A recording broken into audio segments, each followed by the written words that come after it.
جاری ہے اور جن قربانیوں کے ساتھ دین ہم تک پہنچا ہے وہ تو ایسی ہیں کہ ہم سن بھی نہیں سکتے، اور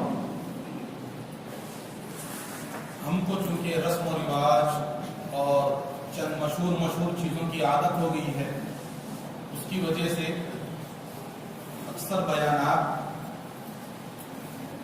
فائدے سے خالی اور کم ہو رہے ہیں۔ اسی لیے اس سلسلے کو اسی لیے شروع کیا گیا کہ تھوڑے لوگ اہتمام سے، عقیدت کے ساتھ، یاد رکھنے کی نیت سے کچھ مقصد لے کر بیٹھیں گے تو انشاءاللہ بڑا فائدہ ہوگا۔ سننے والے تھوڑے ہی ہوں بہت اچھا ہے، لیکن یہ کہ اہتمام سے، عقیدت سے، محبت سے جس کی سیرت سنی جا رہی ہے وہ ذات ہے کہ جن کے بارے میں اللہ تعالیٰ نے قرآن میں فرمایا یا ایھا الذین آمنوا لا ترفعوا اصواتکم فوق صوت النبی ولا تجهروا له بالقول كجهر بعضكم لبعض ان تحبط اعمالکم وانتم لا تشعرون۔ یہ آیت اللہ کے نبی صلی اللہ علیہ وسلم کے روضے پر، اللہ کے نبی کے قبر مبارک پر جو جالی ہے اس پر لکھی ہے۔ اللہ کے نبی کے قبر کے جالی جو ہے سامنے، وہ جالی کے اوپر یہ آیت لکھی ہوئی ہے۔ مطلب اس کا یہ ہے کہ اللہ نے قرآن میں فرمایا اے ایمان والو، اللہ کے سامنے اپنی آواز کو پست رکھو، اللہ کے نبی کے سامنے اپنی آواز کو پست رکھو۔ کہیں ایسا نہ ہو کہ تم عام مجلسوں کی طرح، عام بیٹھکوں کی طرح یہاں پر بھی بولنا شروع کر دو۔ یاد رکھو اس کا سب سے بڑا نقصان یہ ہوگا کہ تم نے پوری زندگی جتنی عبادت کی ہے، جتنی نیکیاں کمائی ہیں، سب برباد ہو گئی۔ اتنا سب اللہ نے ہمارے نبی کے بارے میں، نبی کا ادب پڑھے، آپ اندازہ لگائیے اللہ کے پاس جس کا مرتبہ ہے ان کا مرتبہ مقام کتنا ہونا چاہیے۔ مجلس میں اس انداز سے رہیں کہ گویا کہ اللہ کے نبی کو ہم دیکھ رہے ہیں، گویا کہ اللہ کے نبی کو ہم سن رہے ہیں۔ اہتمام سے، عقیدت سے، محبت سے مل جل کر بیٹھے۔ جوان لوگ تو مل جل کر ہی بیٹھے، بوڑھے ہیں، عمر کا تقاضا ہے، کمر میں درد ہوتا ہے، ان لوگوں کے لیے تو شریعت نے بھی اجازت دی۔ جوان تو بالکل ادب سے بیٹھے اور اللہ کے نبی کا ذکر ہے ایسے سنیں کہ جیسے نبی ہمارے سامنے ہیں۔ چونکہ دیکھیے اللہ کا فضل ہے کہ آہستہ آہستہ ہمارے یہاں کے ماحولوں میں ابھی تھوڑا سا باقی ہے ادب۔ دنیا کی ترقی جن جگہوں پر زیادہ ہے وہاں پر سب سے پہلے ادب ختم ہو گیا۔ دنیا کی ترقی جن جگہوں پر زیادہ ہے وہاں سب سے بڑا نقصان ادب کا ہوا، اور جہاں پر دنیا کی ترقی کم ہے وہاں پر ادب آج بھی موجود ہے۔ آج آپ جو دیکھ رہے ہیں کہ یہ بیان میں ہم لوگ مل جل کر بیٹھتے ہیں، آپ تانڈور سے ہٹ کے تھوڑے سٹی کو چلے جائیں گے، شہر کو، وہاں اور زیادہ بے ادب لوگ ملیں گے۔ اور ہمارے ملک میں تو اللہ کا فضل ہے پھر بھی سننے سنانے، بڑوں کا ادب، چھوٹوں پر شفقت، قرآن و حدیث کا ادب، یہ سب ہے۔ لیکن دوسرے ممالک میں یہ بھی نہیں، چاہے وہ بولنے والے عالم ہوں، کوئی بھی ہوں، بلکہ اللہ حفاظت کرے قرآن کا بھی ادب نہیں ہے بہت سے لوگ۔ پہلے لوگ سکھاتے تھے کہ با ادب با نصیب، بے ادب بے نصیب۔ ادب والا نصیبے والا ہوتا ہے، ادب والا قسمت والا ہوتا ہے، اور بے ادب کی قسمت ہی نہیں دیتے۔ تو یہ اللہ کا فضل ہے کہ اللہ تعالیٰ نے ہمارے بڑوں کو یہ توفیق دی کہ وہ ہم کو سناتے رہے۔ آج دین کے نام پر ہم احترام سے سن لیں۔ بہرحال نبی کی جو مجلس ہو بڑے اہتمام سے ہونی چاہیے، اور بالکل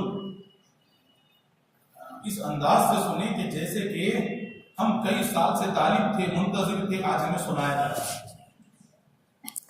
بسم اللہ الرحمن الرحیم، نحمدہ ونستعینہ ونستغفرہ ونؤمن بہ ونتوکل علیہ ونعوذ باللہ من شرور انفسنا ومن سیئات اعمالنا، من يهده الله فلا مضل له ومن يضلل فلا هادي له، ونشهد ان لا اله الا الله وحده لا شريك له، ونشهد ان سيدنا وسندنا وحبيبنا ومولانا محمد صلی اللہ تعالی علیہ وعلی آلہ واصحابہ اجمعین، اما بعد، اعوذ باللہ من الشیطان الرجیم، بسم اللہ الرحمن الرحیم، لقد كان لكم في رسول الله أسوة حسنة، صدق الله مولانا العظيم.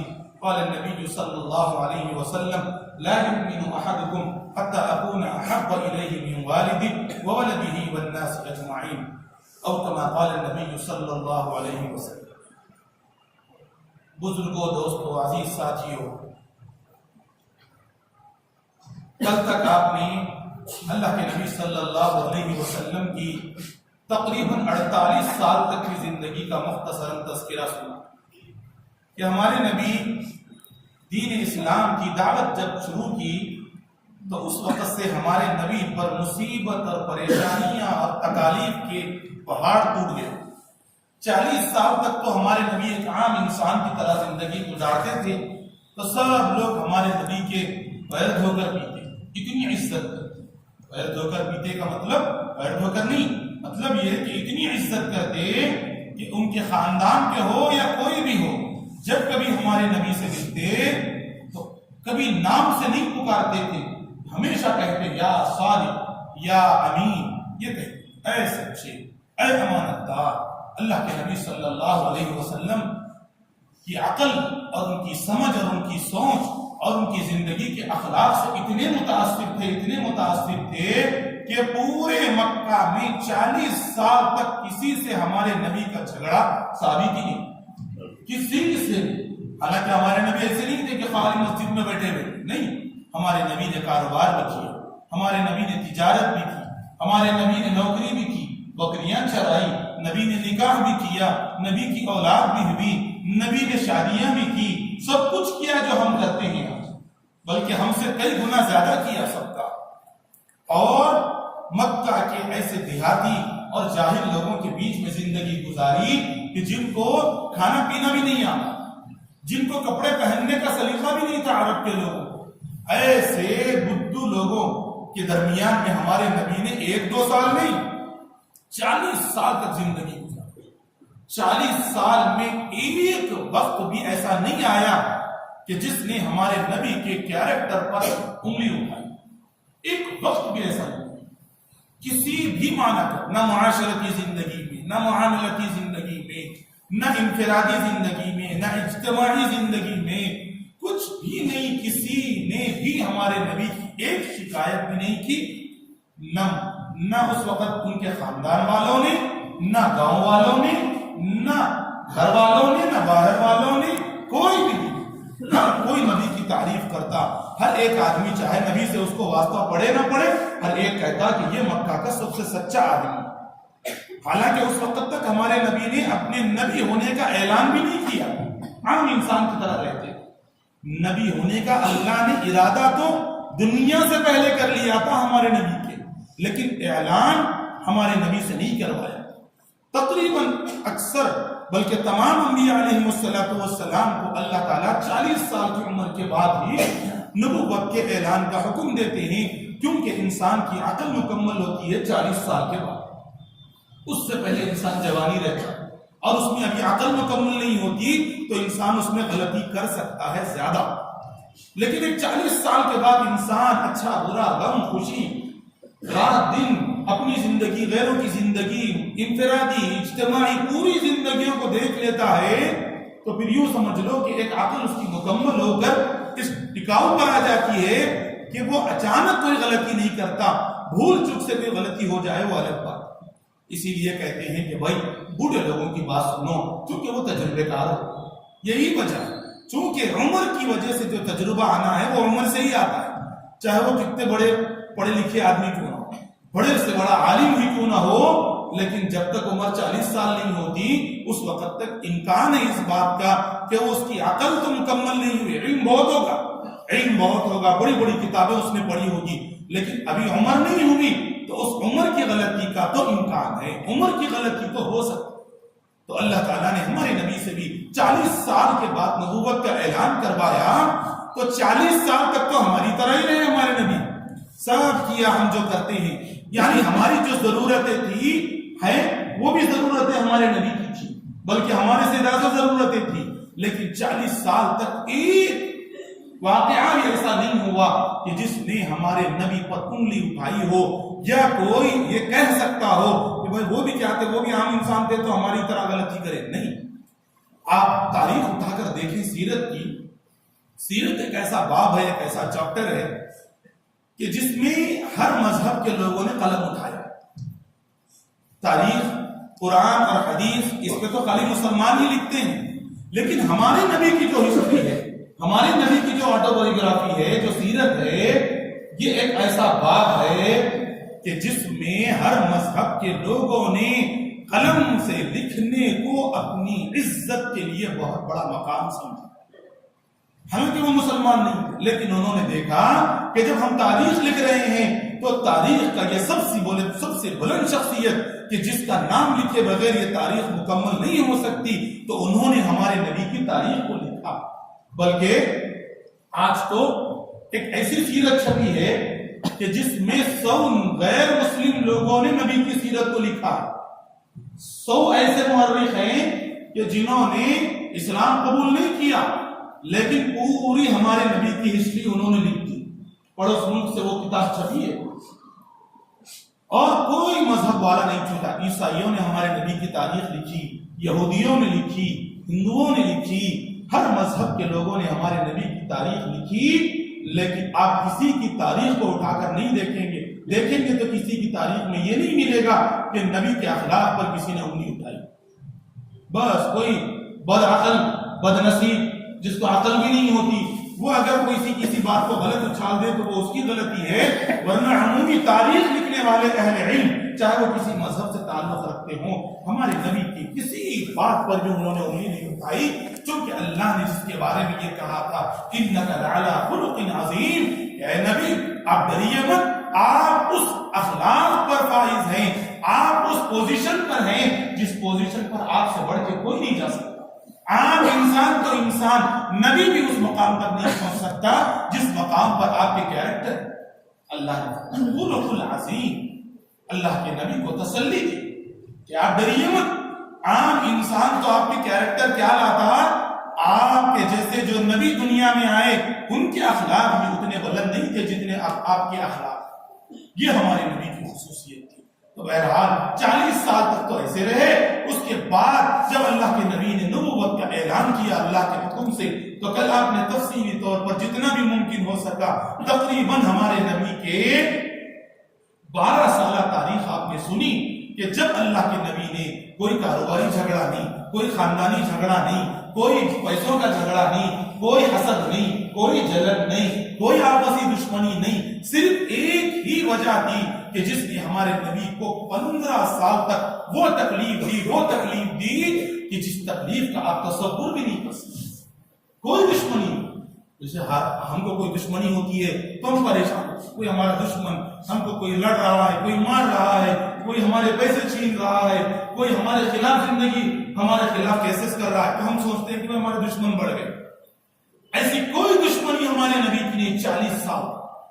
بس ایک ہمارے نبی نے جب دین کا کام شروع کیا اور جب لوگوں سے یہ کہنا شروع کیا قولوا لا الہ الا اللہ تفلحون، اے لوگوں لا الہ الا اللہ پڑھ لو تم کامیاب ہو جاؤ گے. یہ ایک ہی کلمہ ایسا تھا کہ جس نے ہمارے نبی کی زندگی پر ایسے مصیبتوں کے پہاڑ توڑے کہ 15 سال تک ہمارے نبی ایسی مصیبتوں کی زندگی گزارے ہیں کہ آپ اس کا تصور نہیں کر سکتے. اللہ کے نبی صلی اللہ علیہ وسلم نے خود فرمایا ایک مرتبہ لقد اوذیت فی اللہ وما یوذی احد ولقد خفت فی اللہ وما یخاف احد. ایک مرتبہ اللہ کے نبی صلی اللہ علیہ وسلم پرانے انبیاء علیہ السلام کے قصے اور ان کے اوپر ہوئے ہوئی تکلیفوں کو بیان کر رہے تھے تو اللہ کے نبی نے اس کے بعد یہ فرمایا کہ مجھے دنیا میں جتنا ڈرایا گیا مجھ سے پہلے نہ میرے بعد کسی کو اتنا نہ ڈرایا گیا نہ ڈرایا جائے. مجھے اتنا ڈرایا گیا. کتنے سال تک؟ 40 سال کی عمر سے لے کے 53 سال کی عمر، وہ پورے 13 سال. اتنی تکلیف کہ آپ اس کا تصور نہیں کر سکتے. کل آپ نے سنا بہت کم لوگ بلکہ سبھی لوگوں کی آنکھوں سے آنسو جا رہے تھے کہ کیسی تکلیفیں ہمارے نبی کو. وہ ہیرا شخصیت، وہ نبی کا جسم، مبارک جسم، کہ جس نبی کے جسم سے کوئی ہاتھ ملاتا تو اس نبی کے ہاتھ سے ہاتھ چھوڑنا گوارا نہیں کرتا. نبی کے ہاتھ اتنے ملائم کہ روئی کو ہاتھ لگائے تو روئی گھٹ لگے گی. نبی کے ہاتھ اتنے نرم. نبی کے جسم کی خوبصورتی کا یہ عالم کہ مورخین نے، تاریخ لکھنے والوں نے نبی کی خوبصورتی کو ایسا بیان کیا ہے کہ قیامت تک ویسی خوبصورتی کسی کی نہیں ہو سکتی. اتنے نازک، اتنی خوبصورت، اتنے پاکیزہ خاندان والی صفت اپنے اندر رکھتے تھے. کسی کو ان سے کوئی تکلیف نہیں تھی. کسی کو ان سے کوئی تکلیف نہیں تھی. نبی کے دشمن کو بھی نبی سے تکلیف نہیں تھی. اللہ کے نبی کسی دشمن کو بھی کوئی تکلیف نہیں تھی. لیکن صرف کیا وجہ بنی؟ صرف ایک ہی وجہ کہ کلمے کی دعوت اللہ کے نبی نے دی اور اپنا جو مقصد تھا اس کو پیش کیا کہ اے لوگوں، یہ ہزاروں خداؤں کے سامنے سر جھکانا چھوڑ دو، ایک اللہ کے سامنے سر جھکاؤ. بس یہی ایک بات آسمان کی طرح ٹوٹ پڑی، بادل کی طرح ٹوٹ پڑی. اور اللہ کے نبی کی زندگی میں ایسی مصیبتیں کہ ایک دن نہیں، 2 دن نہیں، 3 دن نہیں، پورے ٹوٹل 13 سال تک ایسی مصیبتیں کہ آپ اس کا تصور نہیں کر سکتے.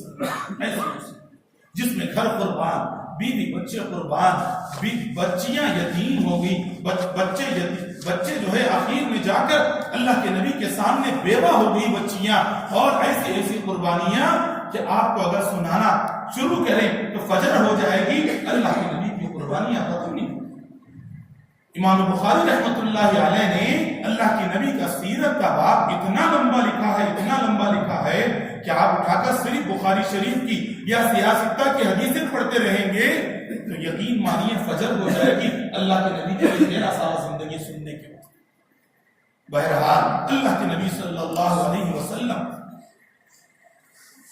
مکہ میں زندگی گزارتے رہے، اور جب ہمارے نبی صلی اللہ علیہ وسلم کی عمر تقریباً 48 سال کی ہوئی، وہ واقعات اب دوہرا نہیں سکتے چونکہ وقت نہیں ہے، لیکن جب 48 سال کی ہمارے نبی کی عمر ہوئی تو اس وقت اللہ کے نبی صلی اللہ علیہ وسلم پر ایک بہت غمگین وقت آیا، بہت خطرناک وقت آیا، جس کو آپ یوں سمجھیے اب تک جو ٹینشن تھا، اب تک جو تکلیفیں تھی وہ باہر والوں کی تھی. اب ایک وقت ایسا آیا کہ اللہ کے نبی کی بالکل یوں سمجھ لیجیے کہ اللہ کے نبی کی ہمت ٹوٹنے لگی. اتنی تکلیفیں تو روز تھی، لیکن اس میں ایک تکلیف یہ آئی کہ حضرت خدیجہ الکبریٰ رضی اللہ تعالی عنہا جو اللہ کے نبی کی بیوی تھی، ان کا انتقال ہو گیا. اللہ کے نبی کہتے ہیں کہ جب میں صبح گھر سے نکلتا، رات کو گھر کو واپس آتا تو بیوی بچوں میں جا کر سب مصیبتوں کو ختم کر دیتا، سب رات میں سکون سے سو جاتا، صبح اٹھتا تو وہی فریش دماغ نکلتا. لیکن جب گھر کی جو بیوی سایہ بنی ہوئی تھی، جو ہر بات میں تسلی دیتی، جو ہر بات میں نبی کا سپورٹ کرتی، جو ہر بات میں نبی کی ہمت بنی ہوئی رہتی، ان کا انتقال ہو گیا حضرت خدیجہ رضی اللہ تعالی عنہا کا.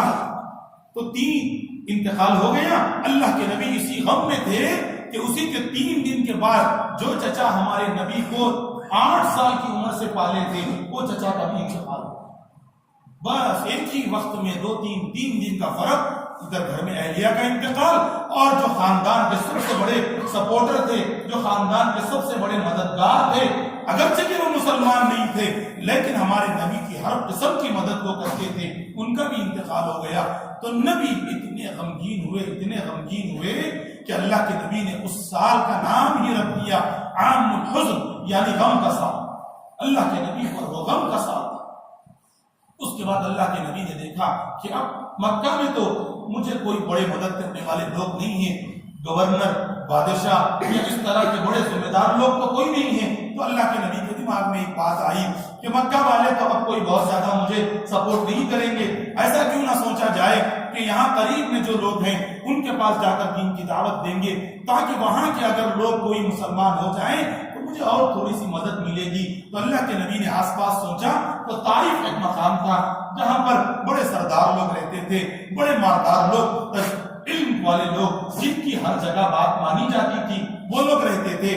تو اللہ کے نبی صلی اللہ علیہ وسلم نے سوچا کہ طائف جائیں گے اور جا کر لوگوں کو، وہاں کے لوگوں کو دین کی دعوت دیں گے. وہاں پر خاندان کے 3 افراد تھے جو سردار مانے جاتے تھے. ایک ہی باپ کے 3 بیٹے تھے. ان کا نام تھا عبد یا لیل، حبیب یا لیل. عبد، حبیب یا لیل، یہ 3 نام تھے ان 3 بیٹوں کے. اللہ کے نبی نے سوچا کہ اگر ان کو بات سمجھ میں آ گئی، اگر یہ لوگ مسلمان ہو گئے تو پھر یہ بادشاہ ہیں اس جگہ کے یہ گورنر ہیں. اگر یہ لوگ مسلمان ہو گئے تو پھر ان کے ماننے والے بھی مسلمان ہو جائیں گے اور میرے لیے ایک مدد ہو جائے گی. اللہ کے نبی صلی اللہ علیہ وسلم وہاں پر گئے تو بڑی امید لے کر گئے. اکیلے گئے. ساتھ میں ایک نوجوان حضرت زید بن حارثہ غلام تھے، نوکر تھے، ہمارے نبی کے ساتھ ہی رہتے تھے. ان کو ساتھ لے کر گئے. جب گئے تو اللہ کے نبی صلی اللہ علیہ وسلم نے ایک سے ملاقات کی بات سمجھائی تو اس نے کہا دیکھو اگر آپ واقعتاً اللہ کے نبی ہیں تو آپ کا انکار کرنا میرے لیے خرابی ہے، لہذا آپ چلے جائیے، میں آپ کو کچھ نہیں کہتا. ایک دوسرے کے پاس گئے تو دوسرے نے کہا کہ اگر اللہ کو نبی بنانا ہی ہوتا تو آپ جیسے غریب کو کیوں بناتا، ہمیں بناتا. ہماری بات سب مان رہے، آپ کی بات کوئی نہیں مان رہے. اس نے بدتمیزی کی. تیسرے نے کہا کہ دیکھیے آپ مجھ سے بات مت کیجیے، میں آپ سے بات نہیں کرتا. اس نے بھی بدتمیزی کر کر ہمارے نبی کو گھر سے باہر نکال دیا. اللہ کے نبی صلی اللہ علیہ وسلم کی جو امید تھی، ٹوٹے ہوئے دل سے اللہ کے نبی گئے تھے کہ یہ غم تھوڑا سا ہلکا ہو جائے گا، تھوڑے لوگ اگر مسلمان ہو جائیں گے اور مجھے سپورٹ کرنے والے ہو جائیں گے. تو اللہ کے نبی گئے تو تھے اس امید کے ساتھ، لیکن اس امید پر بھی پانی پھر گیا. لیکن اللہ کے نبی نے سوچا چلو کوئی بات نہیں، اسلام قبول نہیں کیے، بس میں اپنے گھر چلے جاؤں گا. لیکن ان بدماشوں میں سے ایک بدماش نے نبی سے حسد اور نبی سے جلن اور نبی سے دشمنی کی وجہ سے اس نے اپنے محلے کے اور اپنے علاقے کے بچوں سے کہا کہ دیکھو یہ نبی بن کر آئے ہیں اور یہ ہماری عزت پر گویا کہ بیٹھنا چاہ رہے ہیں، لہذا آپ ایک کام کرو، ان کو آپ خوب ستاؤ، خوب ستاؤ. تو ان طائف کے بدماشوں نے ہمارے نبی صلی اللہ علیہ وسلم کو ستانا شروع کیا. جب ایک راستے سے گزر رہے تھے تو ستانا شروع کیا. اب اس کے آگے ہمارے نبی ان کو کوئی جواب نہیں دے رہے تھے. خاموشی سے اللہ کے نبی راستے سے گزر رہے تھے. ان لوگوں نے کہا ستانے سے ان کو کچھ نہیں ہو رہا ہے، لہذا ان پر حملہ کرو. تو ان بد نصیبوں نے ہمارے نبی صلی اللہ علیہ وسلم پر پتھروں سے حملہ کرنا شروع کیا. راستے کے دونوں طرف بدماش کھڑے ہوئے تھے. اللہ کے نبی کو ایک ایک مذاق اڑا کر پتھر مارتے، بلکہ نوکیلے چونچ والے پتھر لے کر ہمارے نبی کو مارتے. حدیث میں ہے کہ حضرت زید ساتھ تھے. اللہ کے نبی صلی اللہ علیہ وسلم کے مبارک و ملائم جسم پر وہ پتھر پڑتے تھے تو حضرت زید کہتے ہیں کہ مجھے خیال آتا کہ پتھر ادھر سے آ رہا ہے تو میں ادھر چلا جاتا تاکہ وہ پتھر میرے جسم پر پڑے، نبی کے جسم پر نہ پڑے. تو میں یہ بچاتا بچاتا نبی کو تھوڑا راستہ طے کیا کہ سب طرف سے چو طرف سے پتھر پڑنا شروع ہوئے. اللہ کے نبی صلی اللہ علیہ وسلم کے جسم مبارک پر جب پتھر پڑنا شروع ہوئے تو ایک روایت میں یہ بھی ہے کہ اللہ کے نبی صلی اللہ علیہ وسلم نے اپنے جسم سے نکلے ہوئے خون کو اپنے ہی جسم پر ملنا شروع کیا، نیچے گرنے نہیں دیا. محدثین نے اس حدیث کی تشریح میں لکھا ہے کہ نبی کا خون جس زمین پر گرتا ہے اس پوری زمین پر عذاب کا آنا واجب ہوتا ہے. اللہ کے نبی نے سوچا کہ اگر میرا خون نیچے گر جائے گا اللہ عذاب بھیجیں گے، سب لوگ برباد ہو جائیں. اندازہ لگائیے، اسی کو کہتے ہیں ہم نعتوں میں سنتے ہیں پتھر کھا کر دعائیں دینا، یہ سب کی بس کی بات نہیں. ادھر سے تو پتھر گر رہے ہیں اور نبی یہ سوچ رہے ہیں کہ اگر میرا ایک قطرہ بھی نیچے گر جائے گا تو یہ سب لوگ برباد ہو جائیں گے. اللہ کے نبی ان کی جان کی حفاظت کر رہے ہیں اور وہ بد نصیب لوگ نبی کے جان کے اوپر پڑے ہوئے ہیں نبی کو تکلیف دینے کے. ایسے گزرتے گزرتے پتھر کھا کھا کر اللہ کے نبی جب پورا طائف کا راستہ طے کیے تو وہاں پر ایک انگور کا درخت تھا. اللہ کے نبی صلی اللہ علیہ وسلم وہاں پر بیٹھ گئے. جب بیٹھا تو ایک شخص آیا اور آ کر اللہ کے نبی صلی اللہ علیہ وسلم، ایک یہودی کا وہ باغیچہ تھا، وہاں پر اللہ کے نبی تھوڑا سا بیٹھ گئے تاکہ سکون لیں. زخمی ہو گئے تھے، دل سے بھی زخمی ہو گئے تھے، جسم سے بھی زخمی ہو گئے تھے، امیدیں بھی چور چور ہو گئی تھی، بالکل تھکے ماندے. اللہ کے نبی اس درخت کے نیچے انگور کے بیٹھ گئے تو ایک شخص آیا اور آ کر اس نے ایک پانی کا پیالہ پیش کیا. اللہ کے نبی صلی اللہ علیہ وسلم نے اس سے پوچھا آپ کس گاؤں کے رہنے والے ہیں؟ چونکہ اللہ کے نبی جانتے تھے کہ یہ الگ یہاں کا نہیں نظر آ رہا ہے، کسی دوسرے گاؤں کا آدمی ہے. اللہ کے نبی نے جب اس سے پوچھا تو اس نے کہا میں جو ہے مکہ کا رہنے والا ہوں. تو اللہ کے نبی نے کہا کہ یونس ابن مکہ کے گاؤں کے رہنے والے ہو؟ تو اس نے تعجب سے پوچھا کہ یہ آپ کو کیسے معلوم نام؟ یہ تو ہمارے زمانے کے نبی تھے جو ملک مصر کے قریب آباد ہوئے تھے، حضرت یونس علیہ السلام. ان کا نام لے کر اللہ کے نبی نے کہا کیا تم اس گاؤں کے رہنے والے ہو؟ تو اس نے تعجب سے پوچھا کہ آپ کون ہیں، آپ کیسے جانتے ہیں ان کو، کیونکہ وہ تو دنیا سے جا کر کئی ہزار سال ہو گئے ہیں. اللہ کے نبی نے کہا وہ بھی میرے بھائی تھے، وہ بھی نبی تھے، میں بھی نبی ہوں. بس یہ کہہ کر اللہ کے نبی صلی اللہ علیہ وسلم تھوڑی دیر وہاں بیٹھے رہے.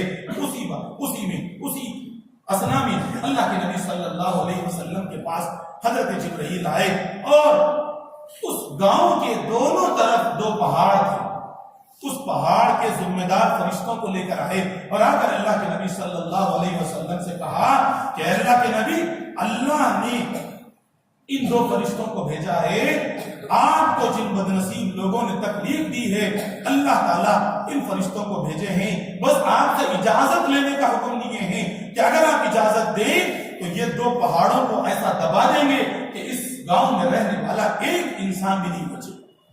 اللہ کے نبی صلی اللہ علیہ وسلم نے حضرت جبرائیل سے کہا نہیں، میں تو اس دنیا میں رحمت بن کر آیا ہوں، میں اس دنیا میں بدلہ لینے کے لیے نہیں آیا ہوں.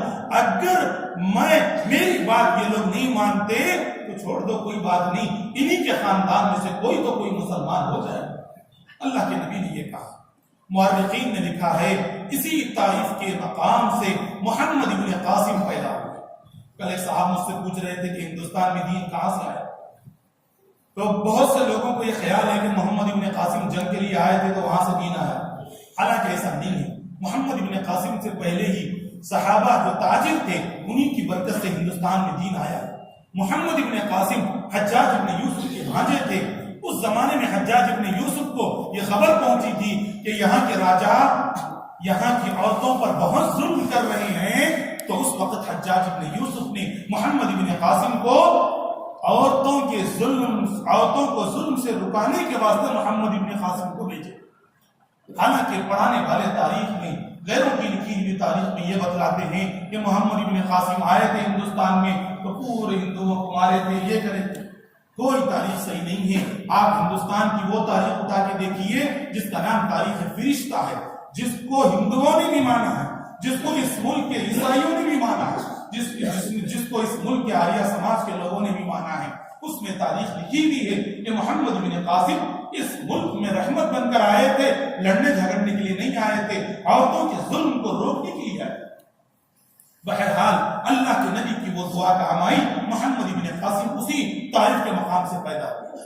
بہرحال اللہ کے نبی صلی اللہ علیہ وسلم وہاں سے نکلے تو مکہ میں گئے. تو مکہ والوں نے جب دیکھ لیا کہ نبی مکہ سے چلے گئے تو اب ان لوگوں نے ایک پلان کر لیا کہ اب ان کو مکہ میں آنے مت دو. پورا باہر باؤنڈری میں سب بیٹھ گئے اور کہا کہ جو ہمارے گاؤں سے باہر نکل گیا اس کو اندر آنے نہیں. ایک نئی مصیبت آ گئی. خاندان نبی کا مکہ میں، نبی کے دادا مکہ کے سردار، نبی کے چاچا مکہ کے گورنر، اتنی خاندانی عزت رکھنے کے باوجود صرف دین کی بنیاد پر اتنی دشمنی کہ ان کو اپنے گھر میں آنے نہیں دی. اللہ کے نبی صلی اللہ علیہ وسلم دن بھر باہر کھڑے رہے اور کسی ایک آدمی سے بول کے بھجوایا کہ کوئی ایک تو شریف آدمی ہوگا مکہ میں جو مجھے پناہ دے گا. تو اس وقت مطعم بن عدی وہی ہے جو حاتم تائی، جس کو ہم بولتے ہیں حاتم تائی، سخاوت میں مشہور ہے حاتم تائی. مطعم ابن عدی حاتم تائی کے پوترے. حاتم تائی جس کا مشہور ہے سخاوت میں حاتم تائی، کہانیاں لکھی ہوئی ہیں، انہی کے یہ پوتے ہوتے ہیں. یہ بعد میں مسلمان ہوئے. انہوں نے کہا میں پناہ دیتا ہوں محمد کو، میں ان کو اپنے گھر میں جگہ دیتا ہوں. وہ گاؤں کے بڑے آدمی تھے، کوئی ان کے سامنے آواز نہیں اٹھا سکا. انہوں نے ہمارے نبی کو گھر میں جگہ دی. اس کے بعد اللہ کے نبی صلی اللہ علیہ وسلم مکہ میں رہنا شروع کیا. لیکن حالات اتنے سخت سے سخت ہو گئے تھے. ہر دن یہ لوگ صرف نبی کو ہی نہیں، ایک ایک صحابی کو تکلیف دیتے، اور اتنی سخت تکلیف. کل آپ نے ایک کا واقعہ سنا کہ انسان اس کو تصور نہیں کر سکتا. ایسی تکلیفیں جانور بھی اگر اس تکلیف کو قبول نہیں کر سکتا، ویسی تکلیف انہوں نے انسانوں کو دی اور صحابہ کرام کو دی۔ تو اللہ کے نبی صلی اللہ علیہ وسلم نے اس وقت صحابہ سے کہا کہ دیکھو بھائی، آپ لوگ اگر چاہو تو ملک حبشہ جو ساؤتھ افریقہ کا ایک علاقہ تھا، وہاں کا بادشاہ عیسائی تھا، رحم دل تھا۔ اللہ کے نبی نے ایک تدبیر، ایک پلان یہ کیا کہ صحابہ سے کہا کہ دیکھو میں تو یہیں رہوں گا جب تک اللہ کا حکم نہیں آیا، میں نہیں جاؤں گا باہر، لیکن آپ لوگ یہاں سے کہیں دوسری جگہ چلے جاؤ، اللہ کی زمین بڑی ہے، آپ کسی دوسری جگہ جا کر سکون سے رہیں۔ تو اللہ کے نبی صلی اللہ علیہ وسلم کے کہنے پر حضرت عثمان غنی رضی اللہ تعالی عنہ جو اللہ کے نبی کے داماد تھے، انہوں نے اپنی بیوی حضرت زینب کو، حضرت رقیہ کو لے کر اور ان کے ساتھ چند لوگ ملے اور سب مل کر ملک حبشہ کو گئے۔ پہلے تو جانے والے 8-10 لوگ تھے، لیکن بعد میں ایک دو بڑھتے بڑھتے تقریباً 83 لوگ مکہ سے نکل کر ملک حبشہ چلے گئے۔ وہاں جا کر بادشاہ سے اجازت لی کہ ہم مکہ سے آئے ہیں، وہاں بہت بڑی پریشانی ہو رہی ہے، تو بادشاہ نے بھی اجازت دے دی، آپ رہ لو یہاں پر۔ لیکن ان بدنصیب مکہ والوں نے یہ سوچا کہ اگر یہ لوگ یہاں سے جا کر وہاں رہیں گے تو پھر وہاں پر بھی دین پھیلے گا، اس لیے انہوں نے ان کا تعاقب کیا اور ان کے پیچھے جا کر بادشاہ کو ورگلایا اور برا بادشاہ کو غلط باتیں بتلا کر ان کو واپس لانے کا کہ بادشاہ سے اجازت دی۔ واقعہ بڑا لمبا ہے، میں اس کو بیان نہیں کر سکتا۔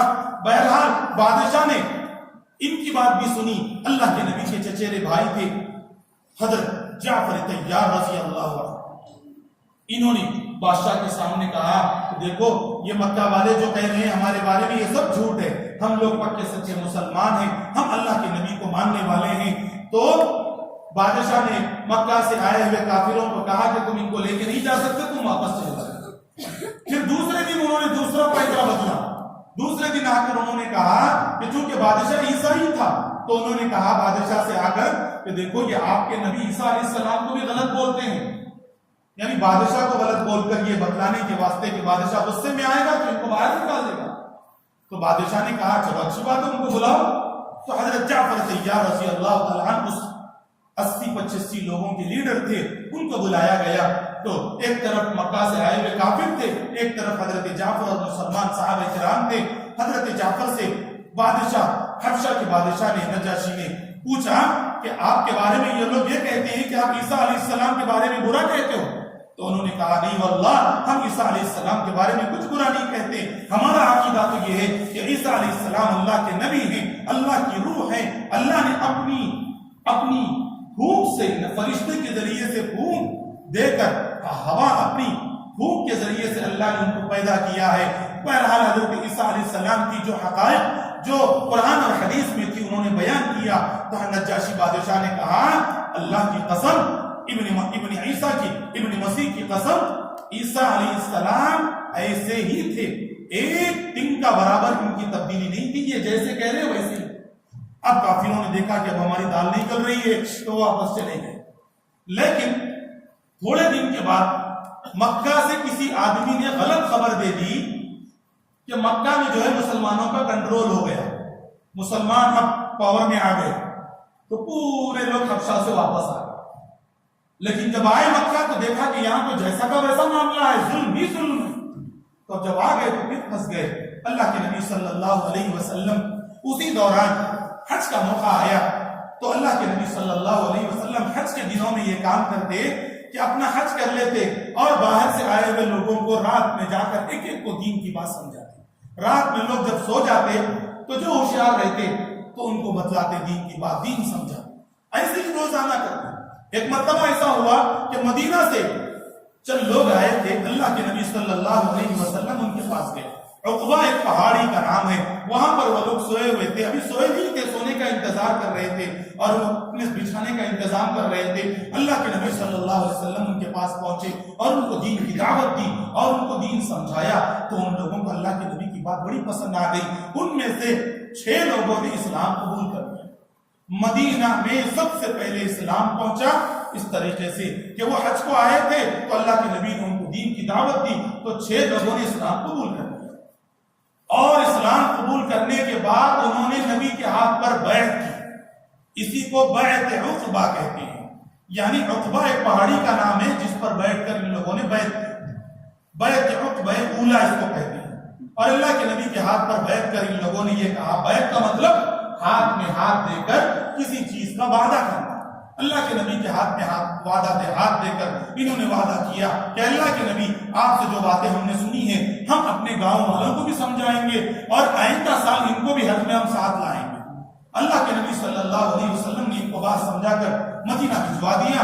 تو آئندہ سال جب یہ لوگ آئے تو اس وقت تقریباً 70-80 لوگ مدینہ سے آئے، تو اللہ کے نبی صلی اللہ علیہ وسلم نے پھر رات ہی میں، چونکہ عمومی اعلان کرنے کی اجازت نہیں تھی، اگر پبلک میں ٹھہر کر بیان کرتے تو کفار دشمنی مارنا توڑنا کرتے، تو اللہ کے نبی خاموشی سے رات کے اندھیرے میں جا کر لوگوں کو دین کی دعوت دیتے۔ اللہ کے نبی صلی اللہ علیہ وسلم نے ان کو سمجھایا تو ان میں سے اور 7-8 لوگ اسلام قبول کیے، ٹوٹل یہ 12 لوگ ہو گئے۔ 12 لوگوں نے اسلام قبول کیا، اور اس کے بعد ان لوگوں نے نبی سے کہا کہ اللہ کے نبی ہمارے ساتھ ایک معلم کو، ایک ٹیچر کو بھیجیے تاکہ وہ ہمیں دین سکھلائے، آپ کے سامنے تو ہم خالی کلمہ پڑھے ہیں، بقیہ دین ہم کس سے سیکھیں؟ تو اللہ کے نبی نے حضرت مصعب بن عمیر رضی اللہ تعالی عنہ کو بھیجا، وہ جا کر دین پھیلاتے رہے، مدینہ میں لوگوں کو سمجھاتے رہے، تو بڑی تعداد مدینہ والوں کی 70 کے قریب ہو گئی، سب لوگ مسلمان ہو گئے، اور انہوں نے آ کر رات میں اللہ کے نبی صلی اللہ علیہ وسلم سے اسی پہاڑی پر ملاقات کی۔ دن میں ملاقات کی تو اللہ کے نبی نے ان سے کہا کہ دیکھو رات میں سونے کی ایکٹنگ کرنا، آپ سو جانا، اور جب مکہ والے سب دیکھ لیں کہ سب سو گئے، چونکہ مکہ والے نگرانی کرتے تھے کہ محمد جا کر کہیں پر لوگوں کو دعوت دیں گے تو ان کا دین پھیلتا رہے گا، لہذا یہ لوگ نگرانی کرتے پھرتے تھے۔ اللہ کے نبی نے ان سے کہا کہ تم صرف سونے کی ایکٹنگ کرنا، میں رات دیر جب دیکھ لوں کہ سب لوگ سو گئے تو میں آؤں گا اور آپ کے پاس آ کر مشورہ کروں گا۔ تو اللہ کے نبی صلی اللہ علیہ وسلم رات اخیر حصے میں گئے تو یہ لوگ اٹھ گئے اور اللہ کے نبی سے بات کرنی شروع کی۔ تو ان لوگوں نے اللہ کے نبی صلی اللہ علیہ وسلم سے کہا، اے اللہ کے نبی 2 سال سے ہم آپ سے مل رہے ہیں، لیکن عالم اتنا برا ہے یہاں کا کہ آپ سے بات کرنے کی بھی اجازت نہیں ہے، چوری چوری سے بات کرنا پڑ رہا ہے۔ ایسا کیوں نہ ہو کہ آپ ہمارے گاؤں کو چلیے، وہاں ہماری آزادی ہے، آپ وہاں پر خوشی سے رہیے، آپ وہاں پر سکون سے رہیے، آپ اتنے رحمت والے انسان ہیں، لیکن یہ بد نصیب لوگ آپ کو جینے نہیں دے رہے ہیں، لہٰذا ہماری خواہش ہے کہ آپ ہمارے پاس چلیے۔ اللہ کے نبی سے یہ کہا تو اس وقت اللہ کے نبی صلی اللہ علیہ وسلم کے چچا حضرت عباس بھی تھے، جو اس وقت تک ابھی اسلام قبول نہیں کی، لیکن چچا کے محبت تھی۔ اللہ کے نبی نے اپنے چچا سے پوچھا، حالانکہ آپ اندازہ لگائیے بڑوں کا ادب، خاندان کا لحاظ کرنا کتنی بڑی، مسلمان نہیں تھے لیکن چونکہ خونی رشتہ تھا، اللہ کے نبی نے اپنی 50 سال کی عمر میں یہ سوچ رہے ہیں کہ چاہے میرے چچا مسلمان نہیں ہیں لیکن پھر بھی مشورہ کرنا میرا حق بنتا ہے۔ اللہ کے نبی نے اپنے چچا سے مشورہ کیا تو حضرت عباس رضی اللہ تعالیٰ عنہ رات میں آئے اور آ کر مدینہ والوں سے بات کی اور یہ کہا کہ دیکھو ہمارے بھتیجے جیسے تیسے بھی ہیں وہ یہاں پر اچھے ہیں، کیونکہ ان کا خاندان تو ہے ان کو سپورٹ کرنے کے واسطے، اگر تم لوگ ان کو مدینہ لے جاؤ گے اور جا کر ان کا ساتھ چھوڑ دو گے تو پھر یہ اس سے زیادہ پریشان ہو جائیں گے۔ یہ انہوں نے پوچھا تو سب نے بیک وقت آواز ہاتھ اٹھا کر آواز دی کہ خدا کی قسم جس دین کو ہم نے قبول کیا ہے ہماری جانیں پہلے جائے گی، نبی کی جان بعد میں جائے گی، ہم ضرور نبی کی حفاظت کریں۔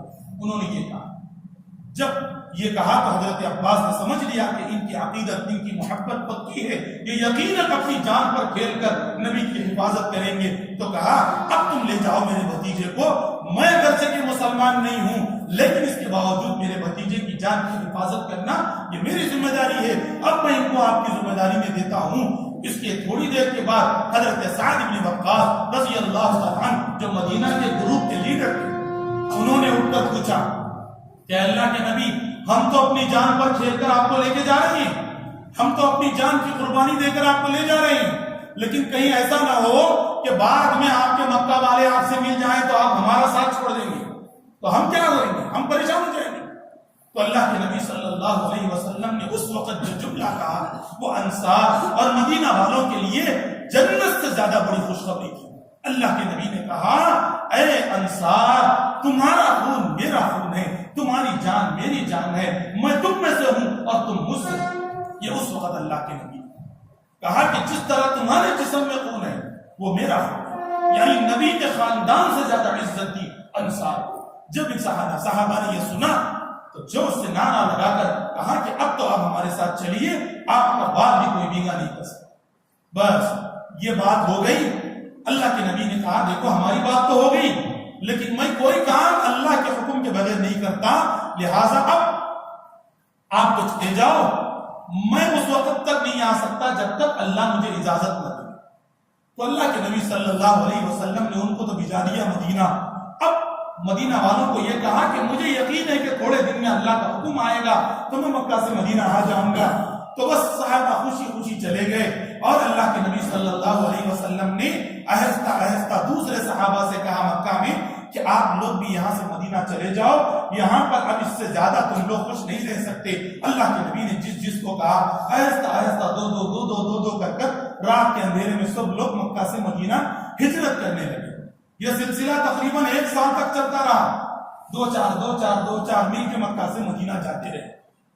جب یہ لوگ جاتے رہے تو مکہ والے پریشان ہو گئے کہ بھئی ہمارے گاؤں والے جا رہے کہاں سے؟ تو ان کو بھنک لگ گئی کہ یہ سب لوگ مدینہ جا رہے ہیں، لہذا ان لوگوں نے پورے گاؤں کے باؤنڈریز پر لوگوں کو بٹھایا، جو مکہ سے باہر نکلے گا اس کے بچوں کو کھینچ لو، اس کی بیوی کو کھینچ لو، اس کا مال و دولت کھینچ لو اور اس کو ننگا کر کے باہر بھیج دو، یعنی بالکل تنہا کر کے باہر بھیج دو۔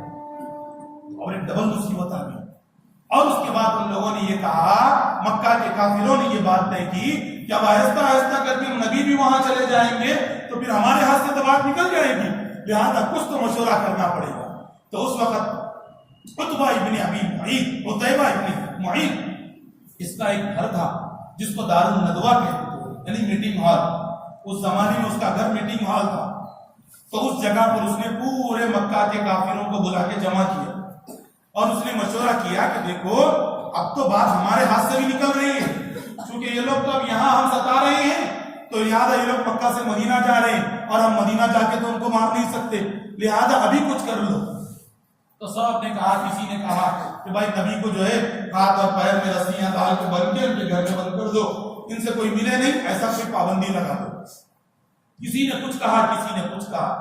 شیطانوں کے سردار ابو جہل نے کہا دیکھو تم کچھ بھی کرو، نبی سے محبت کرنے والے صحابہ ان سے ضرور ملیں گے اور نبی ان سے ضرور ملیں گے، یہ بات بند نہیں ہوگی۔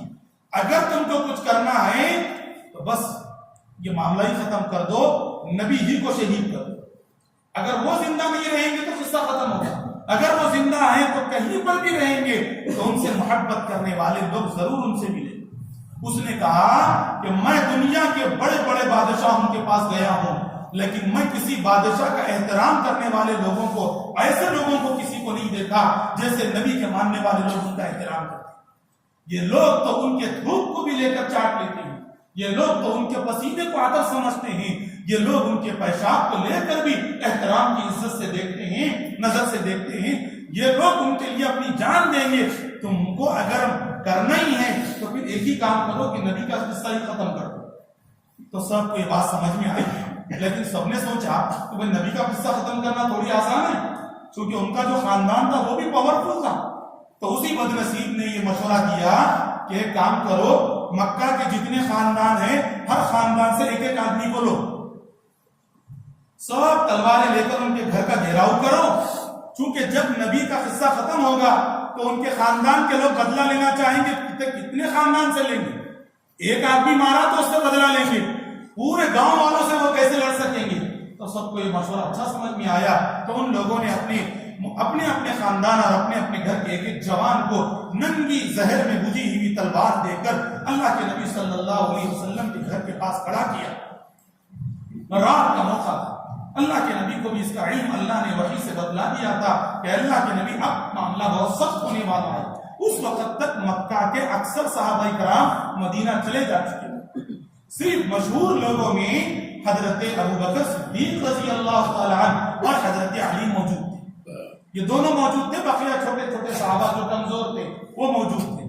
اللہ کے نبی صلی اللہ علیہ وسلم نے جب یہ مشورے کر رہے تھے تو حضرت ابوبکر بھی سمجھ گئے تھے کہ ایک نہ ایک دن ہم کو بھی یہاں سے جانا ہے، تو پہلے ہی سے وہ دو بڑے زبردست طاقتور اونٹنیوں کو پال رہے تھے، کیونکہ جس دن بھی موقع آئے گا دیر نہ ہو، پہلے سے تیاری کر کے رکھے۔ اللہ کے نبی صلی اللہ علیہ وسلم کے اخلاق کا آپ اندازہ لگائیے.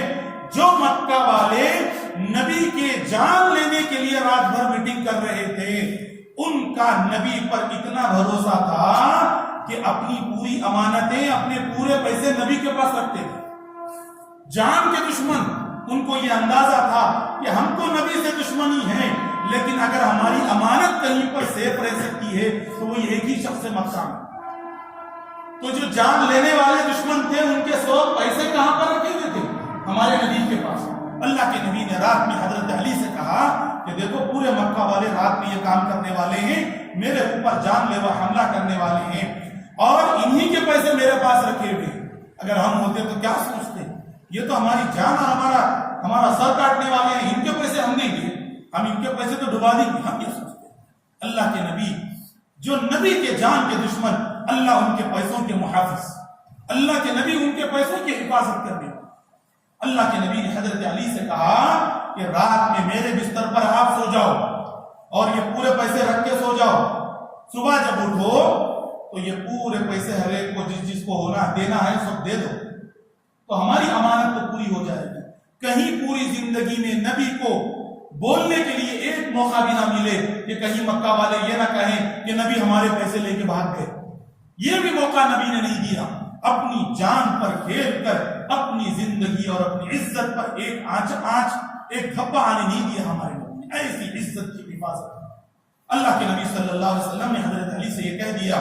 حضرت علی کہتی ہیں کہ مجھے تو پہلے ڈر لگا کہ بھائی نبی کے بستر پہ میں سو رہا ہوں، رات میں سب گھر میں گھس جائیں گے، ماریں گے کس کو؟ چادر اوڑھ کے سونا تھا وہ بھی، اب آئیں گے سب نبی سو رہے ہیں تو ان کو مار دیں گے. تو ایک مرتبہ حضرت علی سے بعد میں صحابہ نے پوچھا کہ بھائی آپ کو کتنا رات بھر آپ کو نیند آئی کہ ہیبت میں خالی چادر اوڑھ کے سوتے رہے؟ تو حضرت علی نے جو جملہ کہا وہ سننے کے قابل ہے. حضرت علی نے کہا میری پوری زندگی میں اس رات جو نیند آئی، میری موت تک ویسی کوئی رات نہیں گزری. جس رات میں نے نبی کے بستر پر آرام کیا تو ایسے سویا کہ مجھے ایک سیکنڈ کی یہ فکر لائق نہیں ہوئی کہ میرا کیا ہو. بس سویا تو نیند لگی. اللہ نے ایسے سلایا جیسے جنت میں سو گیا. رات بھر سو گئے. اللہ کے نبی صلی اللہ علیہ وسلم رات میں نکلے اور ایک دن پہلے اللہ کے نبی نے حضرت ابوبکر سے کہہ دیا تھا دوپہر کے وقت میں، اور جا کر پورا پلان اللہ کے نبی نے بتلا دیا تھا کہ دیکھو آج رات میں نکلنا ہے. تو حضرت ابوبکر بھی تیار تھے. اللہ کے نبی صلی اللہ علیہ وسلم رات کے وقت میں گھر ہی میں تھے. جب نکلے تو اللہ کے نبی صلی اللہ علیہ وسلم نے سورہ یاسین کی ابتدائی آیتیں پڑھتے ہوئے گھر سے باہر نکلے. ہاتھ میں مٹی تھی، تھوڑی سی مٹی تھی. اللہ کے نبی صلی اللہ علیہ وسلم سورہ یاسین کی ابتدائی آیتیں پڑھتے پڑھتے اس مٹی کو اچھال کر باہر نکل گئے. حدیث میں ہے کہ وہ مٹی تو اچھالے تھے ہمارے نبی، تھوڑی مٹی ایسے، لیکن وہ مٹی ہمارے نبی کے گھر کے چاروں طرف کھڑے ہوئے رہے، لوگوں کی آنکھ میں چلی اور وہ لوگ آنکھیں ملتے ہی رہے. ہمارے نبی باہر نکل گئے. اللہ نے قرآن میں آیت نازل فرمائی وما رمیت اذ رمیت ولکن اللہ رمی. اے نبی آپ نے مٹی پھینکی، لیکن یاد رکھیے وہ آپ نے نہیں پھینکی، اللہ نے وہ مٹی پھینکی. آپ اگر پھینکتے تو ایک کی آنکھ میں جاتی، پورے لوگوں کی آنکھ میں جانا کیا بھروسہ؟ اللہ نے کہا آپ نے پھینکی، لیکن حقیقت میں اللہ نے اس کو پھینکا. ولکن اللہ رمی، اللہ نے اصل میں اس کو پھینکا اور سب کی آنکھیں اندھی ہو گئی. تھوڑی دیر میں اللہ کے نبی نکل گئے، انہی کے بیچ میں سے نکلے، کسی نے نہیں دیکھا. اللہ کے نبی حضرت ابوبکر کے گھر پر گئے. بس حضرت ابوبکر ریڈی تھے. وہاں سے اللہ کے نبی صلی اللہ علیہ وسلم غار حرا کی طرف گئے. غار حرا مکہ سے مکہ سے جاتے وقت مدینہ کے اپوزٹ راستے پر، مدینہ کے اپوزٹ راستے پر، مان لو ادھر مدینہ ہے تو ادھر ہے، تو اللہ کے نبی ادھر گئے. اور جب جاتے جاتے ایک غار ثور ملا، تو غار ثور میں اللہ کے نبی صلی اللہ علیہ وسلم نے سوچا بھائی اب تھوڑا سا رکنا چاہیے، رات کا موقع تھا. چونکہ اگر دن بھر سفر کرتے تو صبح اٹھتے لوگ ڈھونڈنے کے لیے نکلتے تو مل جاتے. تو اللہ کے نبی کیا عقل سے دیکھیے کیسی عقل تھی اللہ کے نبی کی سوچ. اللہ کے نبی نے کہا رات میں جتنا سفر ہے اتنا ہی کرو، صبح صبح جا کے کسی جگہ چھپ جاؤ. تو دیکھا کہ غار ثور ایک جگہ تھی. گئے اندر تو دیکھا اندھیرا تھا.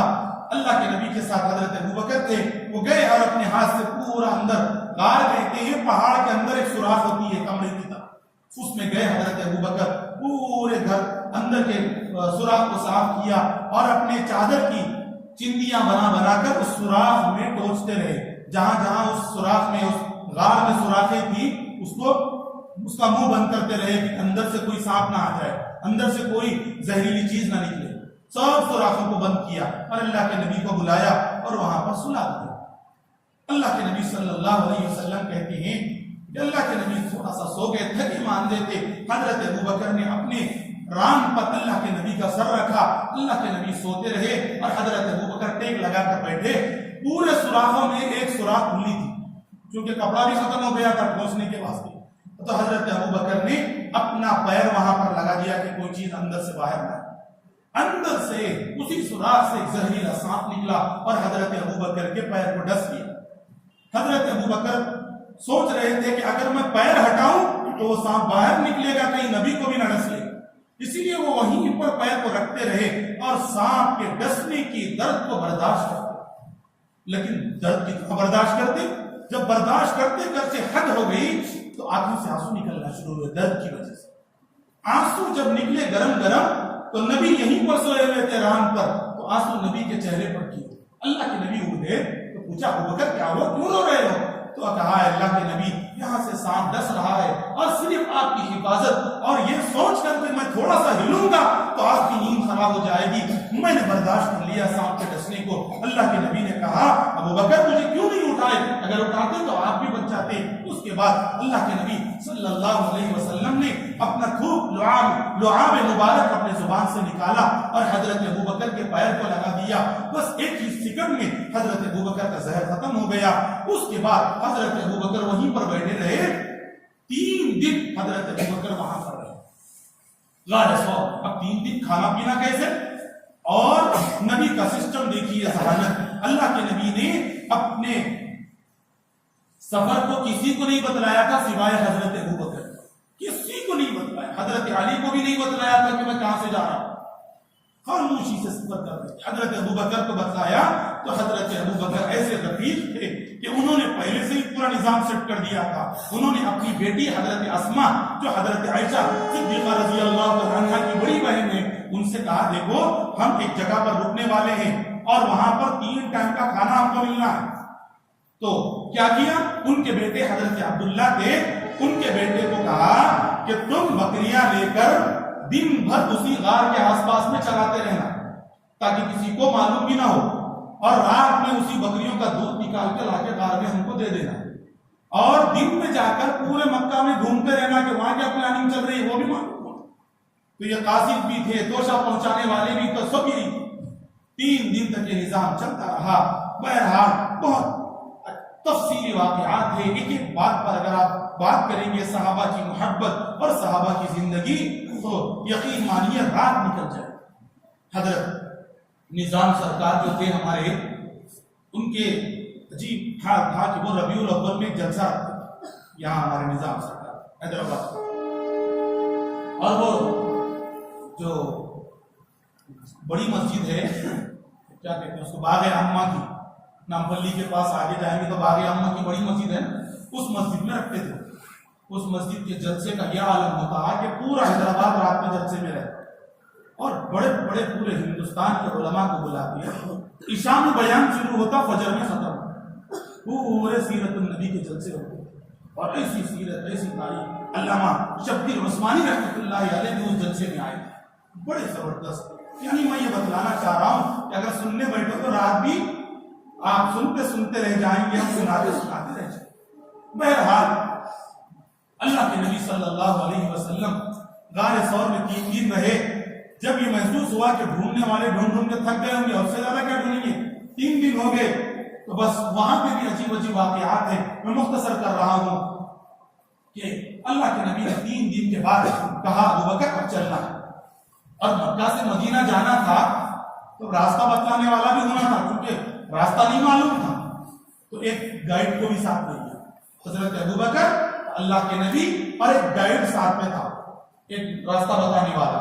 3 مل کر جا رہے تھے، بڑی عجیب عجیب قصے اللہ کے نبی کے معجزات، اللہ کے نبی کے برکات اس سفر میں اتنے لمبے ہیں کہ مورخین نے 100 صفحے لکھے ہیں ہجرت کے واقعات، 100 صفحے کہ ایک ہجرت میں کیا کیا ہوا، 100 صفحے کی ایک کتاب خالی ایک ہی واقعے پہ لکھا ہے مورخین۔ تو بہرحال اللہ کے نبی صلی اللہ علیہ وسلم مکہ سے مدینہ گئے تو اللہ کے نبی مکہ سے مدینہ پہنچ گئے اور مکہ والے ڈھونڈتے ہی رہ گئے کہ نبی کو پکڑ لو، حتیٰ کہ انہوں نے اعلان کیا تھا کہ اگر نبی کو پکڑ کر کوئی لائے گا تو ہم 100 اونٹ دیں گے انعام میں۔ 100 اونٹ کا مطلب اس زمانے میں 100 مرسڈیز کار، ایک اونٹ ایک بڑے مالدار آدمی کے پاس رہتا تھا۔ 100 اونٹ کا مطلب اس زمانے میں آج کے زمانے کے حساب سے 100 بڑے بڑے کاراں سمجھ ایسا انعام۔ 100 ڈھونڈنے کے لیے نکل گئے، بعض بدنصیب قریب بھی پہنچ گئے، اللہ کے نبی کی دعا کی برکت سے وہ زمین میں دھس گئے، اللہ کے نبی نے پھر ان کو دعا دی تو وہ زمین سے نکلے۔ بہرحال قسم قسم کے واقعات ہوئے۔ اسی سفر میں اللہ کے نبی نے کئی جگہ پر پڑاؤ ڈالا اور بالکل کمزور بکری کے لیے دعا کی تو اللہ کے نبی کی دعا کی برکت سے بکری کا دودھ نکلا، سب لوگوں نے دودھ پیا۔ یہ واقعات ہوتے رہے۔ اللہ کے نبی صلی اللہ علیہ وسلم کئی دن کا سفر کر کے مکہ سے مدینہ پہنچنا شروع ہوئے۔ ادھر مدینہ والے بھی جو مسلمان تھے وہ انتظار میں تھے، کیونکہ نبی نے وعدہ کیا ہے آنے کے واسطے، تو اب آئیں گے اب آئیں گے۔ روزانہ مدینہ والے صبح نکلتے اور جا کر سورج نکلنے تک ٹھہر کر نبی کا انتظار کرتے، کیونکہ اللہ کے نبی کا مزاج یہ تھا کہ اللہ کے نبی کسی گاؤں میں داخل ہوتے تو صبح کے وقت داخل ہوتے، کب بولے جب نہیں جاتے، رات کا وقت ہوتا تو باہر اللہ کے نبی سو جاتے، صبح کے وقت میں گاؤں میں نکلتے تو وہ روزانہ صبح گھر سے باہر نکلتے۔ پورے مدینہ کی بچیاں، چھوٹے چھوٹے بچے اور پورے صحابہ محبت میں انتظار کرتے رہتے، دیکھتے کہ کوئی تو آ رہا ہوگا اس سائڈ سے، لیکن کوئی نہیں آ رہا۔ کئی دن سے آتے جاتے رہے۔ ایک دن ایسا ہوا کہ مکہ کے مدینہ کے پورے صحابہ کرام آ کر اشراق کے وقت تک ٹھہرے رہے اور چلے گئے تو کوئی نظر نہیں آیا تو واپس گھروں کو چلے گئے۔ پھر ایک یہودی نے دیکھا کہ بہت دور سے کوئی آدمی آ رہے ہیں 2-3، تو اس نے مدینہ کے پہاڑیوں پر کھڑے ہو کر نعرہ لگایا کہ اے مدینہ والو، جس کے انتظار میں تم کئی دن سے آ رہے تھے وہ تمہارا محبوب آ چکا ہے۔ تو پورے مدینہ کے چھوٹے چھوٹے بچے بچیاں اور مدینہ کی عورتیں، مدینہ کے مرد سب آ کر دونوں سائڈ لائن لگا کر نبی کے استقبال میں کھڑے ہو گئے، اور اس وقت اللہ کے نبی صلی اللہ علیہ وسلم کے تعریف میں جملے کہہ رہے تھے، وہ وہی جملے ہیں جو اللہ کے نبی صلی اللہ علیہ وسلم کی تعریف میں ہم پڑھتے ہیں۔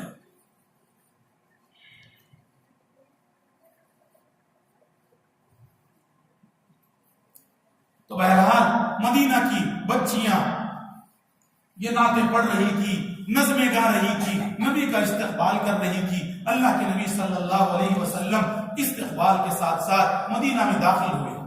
اللہ کے نبی صلی اللہ علیہ وسلم جب مدینہ میں انٹر ہوئے تو وہاں پر اللہ کے نبی نے پڑاؤ ڈالا، وہیں پر رک گئے، اندر نہیں گئے۔ وہیں پر اللہ کے نبی 11 دن سے 13 دن تک رہے۔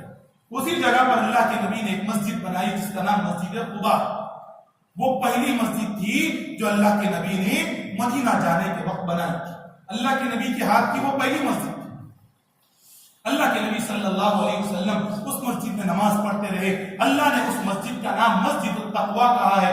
پارے 11 میں اللہ نے فرمایا لمسجد اسس علی التقوی من اول یوم احق ان تقیم فیہ۔ اللہ نے فرمایا وہ مسجد جو تقوی کے نام پر بنائی گئی ہے وہ اس بات کا حق رکھتی ہے کہ آپ اس میں قیام کریں، آپ اس میں ٹھہریں۔ اللہ کے نبی نے اس میں قیام کیا، 11 دن اللہ کے نبی وہاں رہے۔ اس کے بعد اللہ کے نبی صلی اللہ علیہ وسلم اور تھوڑا آگے بڑھے، مدینہ میں داخل ہوئے تو اللہ کے نبی صلی اللہ علیہ وسلم کے لیے سب لوگ یہ چاہ رہے تھے کہ نبی ہمارے گھر میں رہے، نبی ہمارے گھر میں رہے۔ اللہ کے نبی سے یہی گزارش کر رہے تھے کہ اے نبی تھوڑے دن کے لیے ہمارے گھر میں آپ مہمان بن جائیے۔ اللہ کے نبی نے کہا مجھے مت بولو، کیونکہ یہ میری جو اونٹنی ہے اللہ نے اس کو بتلا دیا ہے، یہ جس گھر کے سامنے رکے گی وہی میرا قیام رہے گا، میں اسی کا مہمان بنوں گا۔ اللہ کے نبی کی اونٹنی چلتے چلتے اس جگہ پر پہنچی جہاں پر آج مسجد نبوی، جہاں پر مدینہ کی جو مسجد ہے اس جگہ پر وہ اونٹنی کھڑی ہو گئی۔ اس کے پاس میں حضرت ایوب انصاری رضی اللہ تعالیٰ عنہ کا گھر، مؤرخین نے لکھا ہے کہ حضرت ایوب انصاری رضی اللہ تعالیٰ عنہ کا جو گھر تھا وہ اس زمانے سے کئی سو سال پہلے ایک بادشاہ نے اس جگہ پر آ کر اس کے عالموں نے بتلایا تھا کہ یہاں پر ایک نبی آنے والے ہیں، تو اس نے نبی کو ہدیہ دینے کے لیے وہ گھر بنایا اور گھر بنا کر ایک پیپر لکھا تھا کہ میرے خاندان کے لوگ اس گھر میں رہیں گے، جس کے زمانے میں نبی آئیں گے وہ نبی کو یہ ہدیہ دیں گے۔ گویا کہ یہ گھر بھی نبی ہی کا تھا، اس زمانے کے بادشاہ نے ہدیہ دیا تھا ہمارے نبی کو۔ اللہ کے نبی صلی اللہ علیہ وسلم اس گھر میں رہے، اللہ کے نبی نیچے تھے، حضرت وہ 2 منزلہ کا تھا، گراؤنڈ فلور فرسٹ فلور۔ حضرت ابو ایوب نے کہا کہ اللہ کے نبی آپ اوپر رہیے، میں نیچے رہوں گا، آپ کا ادب ہے کہ آپ اوپر رہیں۔ تو اللہ کے نبی نے کہا نہیں میں نیچے رہوں گا، کیوں کہ لوگ مجھ سے ملنے کے لیے آتے ہیں تو تاکہ لوگوں کو تکلیف نہ ہو، اس لیے میں نیچے رہوں گا۔ اللہ کے نبی نیچے گھر میں رہ رہے تھے۔ اس کے بعد دوسرے دن اللہ کے نبی صلی اللہ علیہ وسلم نے سوچا کہ اب مسجد بنانا چاہیے، تو اللہ کے نبی نے اسی گھر کے بالکل سامنے جگہ خریدی، تھوڑی قبریں اس جگہ پر تھی، تو اللہ کے نبی نے پوچھنے لگایا کہ یہ قبریں، یہ جگہ کس کی ہے؟ تو پورے مدینہ والوں نے کہا اللہ کے نبی آپ اس جگہ کو آپ لے لیجئے، ہماری طرف سے یہ ہدیہ۔ اللہ کے نبی نے کہا نہیں اس کے اونر کون ہے، ان کو بلاؤ۔ تو 2 یتیم بچے اس زمین کے اونر۔ اللہ کے نبی نے ان سے پوچھا یہ آپ کی زمین ہے؟ تو کہا ہاں اللہ کے نبی ہماری زمین ہے، ہماری خوش قسمتی ہے کہ اگر آپ اس کو ہدیے میں لے لیں گے تو یہ ہماری سب سے بڑی خوش قسمتی ہے۔ اللہ کے نبی نے کہا نہیں ہم اس کو ایسے نہیں لیں گے، ہم اس کے پیسے دیں گے اور آپ اس پیسوں کو لے کر یہ زمین ہم کو بیچ دو۔ تو بچوں نے اللہ کے نبی کے حکم کو مانا اور پیسے لے کر اس مسجد کی زمین کو بیچا۔ اللہ کے نبی صلی اللہ علیہ وسلم نے سب سے پہلے اس جگہ پر مسجد کو بنایا، جس مسجد کو آج ہم مسجد نبوی کہتے ہیں۔ یہ مسجد کچی اینٹوں سے بنی تھی، 9 فٹ کی اس کی ہائٹ تھی۔ اس زمانے میں کھجور کے جو درخت ہوتے تھے وہ درخت کی ٹہنیاں اوپر ڈالی گئی تھی چھت کے واسطے۔ اس کے بالکل دائیں جانب اللہ کے نبی صلی اللہ علیہ وسلم کی جو بیویاں تھیں، جو ازواج مطہرات تھیں، وہ بھی وہیں پر تھی۔ اس وقت سفر میں 2 بیویاں ساتھ تھی، ایک حضرت سودا اور ایک حضرت عائشہ صدیقہ رضی اللہ تعالی عنہ، یہ دونوں ساتھ میں تھی۔ اللہ کے نبی چونکہ اس وقت حضرت عائشہ کی عمر 9 سال تھی، حضرت عائشہ کے نکاح ہوا ہے ہمارے نبی کے ساتھ 6 سال کی عمر، رخصتی ہوئی ہے 9 سال کی عمر میں، وہ سفر میں ساتھ تھی۔ اللہ کے نبی نے ادھر 6 روم، اس کے اپوزٹ میں 4 روم بنائے اور ہر روم جو نبی کے بیوی کا ایک کا گھر تھا وہ مورخین نے لکھا ہے 6 ہاتھ لمبا 8 ہاتھ چوڑا، یعنی یوں سمجھ لو 6 ہاتھ کا مطلب 1.5 فٹ کا ایک ہاتھ ہوتا ہے، بس 9 بائی 11-12 فٹ کا ایک روم تھا، بس 9 فٹ کا ہائٹ تھی اس کی۔ ایسے ایک روم بنا دیے گئے۔ یہ روم اسی جگہ پر ہے جس جگہ پر آج گنبد بنی ہوئی، وہ گنبد پوری اللہ کے نبی کے گھروں پر بنائی گئی ہے، وہ خالی قبر مبارک پر نہیں بنائی گئی۔ اللہ کے نبی کی قبر تو 2 فٹ چوڑی اور 7 فٹ لمبی، بس اتنی، بس کچھ کم زیادہ اتنی۔ تو اتنی بڑی جو گنبد بنی وہ کس پر بنی؟ تو ترکی گورنمنٹ نے ہمارے نبی کے برکت والے گھروں کو برکت کی جگہ بنانے کے واسطے پورے گھروں کے اوپر ایک کمرہ بنا کر اور اسی کے اوپر ایک گنبد بنا دی، تاکہ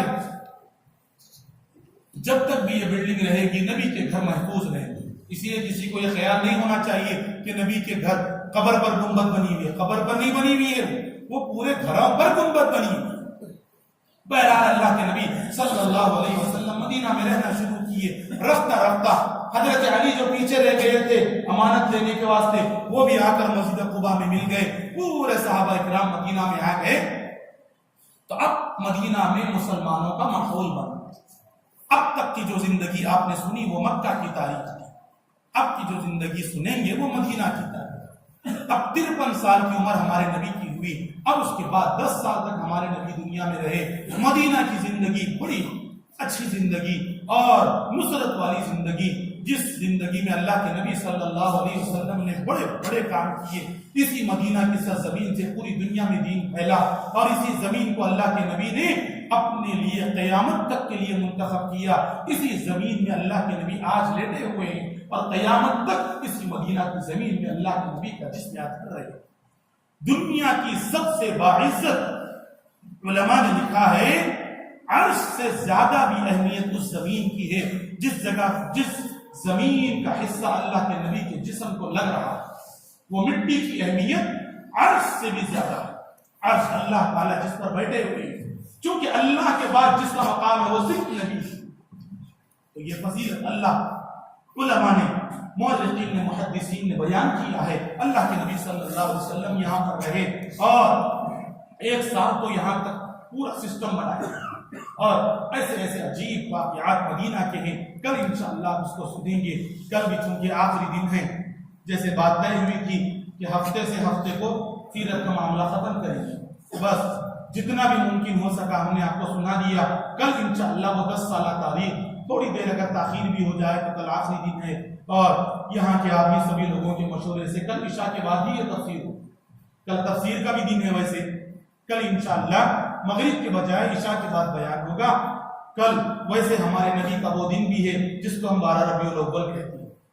اللہ نے بس موقع دے دیا، سن لیا آپ نے نبی کی وہ نصرت کی زندگی، نبی کی وہ مدینہ کی زندگی، جس زندگی میں نبی نے بڑے بڑے کارنامے، جس جگہ سے نبی نے بڑے بڑے بادشاہوں کو للکارا ہے، بڑے بڑے بادشاہوں سے جنگ کی ہے، اور جن کے گھٹنے اللہ کے نبی نے وہاں پر ٹھکائے ہیں، اور مسلمانوں کو اللہ نے مدینہ میں وہ عزت دی کہ آج تک مسلمانوں کو اللہ نے وہ عزت دی۔ مدینہ کی سرزمین سے اللہ نے وہ عزت دی۔ مدینہ کا نام اصل میں یثرب تھا، یعنی سنگلا تھا۔ مدینہ میں ریتیلی زمین تھی، پتھر رہتے تھے زیادہ، تو اس کو یثرب کہتے تھے۔ اللہ کے نبی جب وہاں پر گئے تو صحابہ نے اس کا نام مدینۃ الرسول رکھا۔ مدینہ کے معنی سٹی، مدینۃ الرسول کا مطلب رسول کا گاؤں، بعد میں وہ شارٹ ہوتے ہوتے مدینہ ہی کر گئے۔ اللہ کے نبی کو مدینہ سے اتنی محبت تھی کہ بعد میں اللہ کے نبی کو مکہ پہ بھی کنٹرول ہوا۔ اللہ کے نبی کو مکہ سن 8 ہجری میں مکہ پر اللہ تعالیٰ نے ہمارے نبی کو بادشاہ بنا کر بھیجا، فتح ہوئی، لیکن پھر بھی اللہ کے نبی مکہ میں نہیں رہے، مدینہ واپس آئے، چونکہ اللہ کے نبی نے صحابہ سے کہا تھا کہ تمہارا خون میرا خون، تمہاری جان میری جان، میں تم کو چھوڑ کر کبھی نہیں جاؤں گا۔ اللہ کے نبی نے صحابہ کو نہیں چھوڑا، مکہ ہی مدینہ ہی میں رہے، اور پورے صحابہ جو مسلمان ہوئے تھے وہ بھی سب مکہ چھوڑ کر مدینہ ہی آ گئے، چونکہ وہ تو نبی کے پروانے تھے، وہ تو نبی کے محبوب تھے، نبی جہاں جاتے صحابہ وہاں جاتے۔ اسی جگہ پر اللہ کے نبی صلی اللہ علیہ وسلم نے بقیہ نکاح بھی کیے، ٹوٹل ہمارے نبی کے 11 نکاح ہوئے۔ کل آپ کو مختصراً یہ بھی سمجھایا جائے گا کہ ہمارے نبی نے 11 نکاح کیوں کیے، جب ہم سب کو 4 کا پرمیشن ہے تو نبی کو 11 کا کیوں تھا، یہ بھی کل مختصراً آپ سن لیجیے۔ میں یقین بتلا رہا ہوں کہ اگر نبی کی سیرت کو سنیں گے تو روزانہ 1-2 گھنٹے دیں گے تو 1 مہینہ بھی بس نہیں ہوگا۔ ایک بات دل تو کہتا ہے جو بات نکلی وہیں پر رک کر اس کی تفصیل بیان کریں، لیکن چونکہ گھنٹی بج رہی ہے گھڑی کی، بس اتنا ہی ٹائم ہے، اتنے میں ہی سنانا ہے آپ کو، تو اس لیے جو مناسب سمجھا آپ نے آپ کو سنا دیا۔ بہرحال عشق کی باتیں ہی، عشق کی سماعت ہے، عشق والے عشق اور محبت کی مجلسیں ایسی بٹھاتے ہیں کہ ان کو رات کتنی ہوتی بھی نہیں معلوم۔ آپ دیکھو محبت میں عشق کے گانے والے گویے گانے گاتے رہتے ہیں تو لوگوں کا اندازہ بھی نہیں ہوتا کتنے گھنٹے چلے گئے۔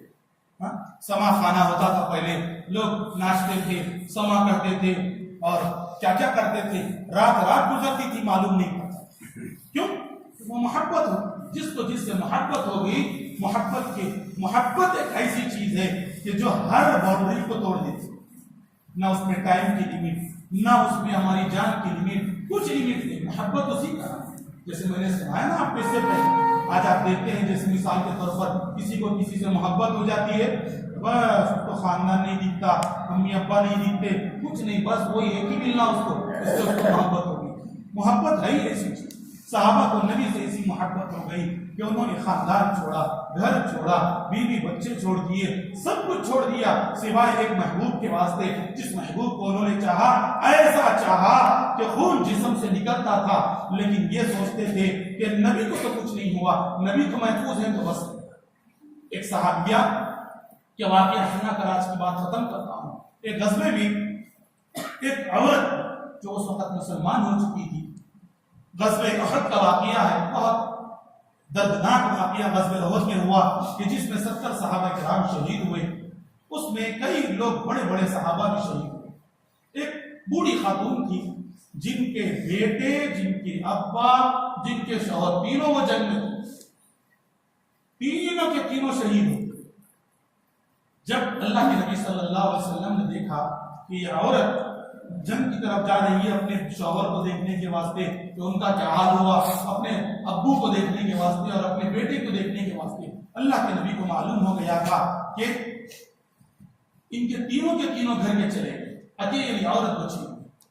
تو اللہ کے نبی نے صحابہ سے کہا اس عورت کو روکو، اس عورت کو روکو، وہ پردے میں تھی۔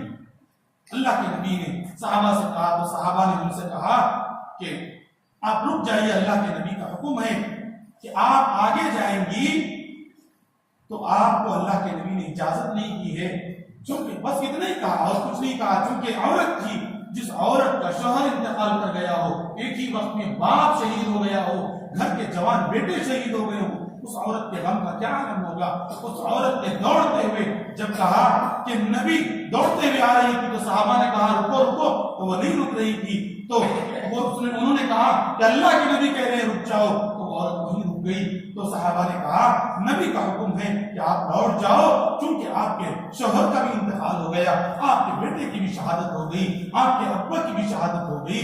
تو اس عورت نے چیختے ہوئے کہا خدا کی قسم میں دوڑ رہی ہوں صرف اس واسطے کہ مجھے غم نہیں ہے کہ میرا بیٹا شہید ہو گیا، مجھے غم نہیں کہ میرے شوہر شہید ہو گئے، مجھے غم نہیں کہ میرے ابا شہید ہو گئے، مجھے فخر ہے کہ میں ایک شہید کی ماں ہوں، مجھے فخر ہے کہ میں ایک شہید کی بیوی ہوں، مجھے فخر ہے کہ میں ایک شہید کی بیٹی ہوں۔ مجھے تو غم اس بات کا ہے کہ مجھے نبی کو دکھلا دو، اگر نبی باحیات ہیں، اگر نبی زندہ ہیں، اگر نبی صحت سے ہیں تو بس مجھے سکون مل جائے۔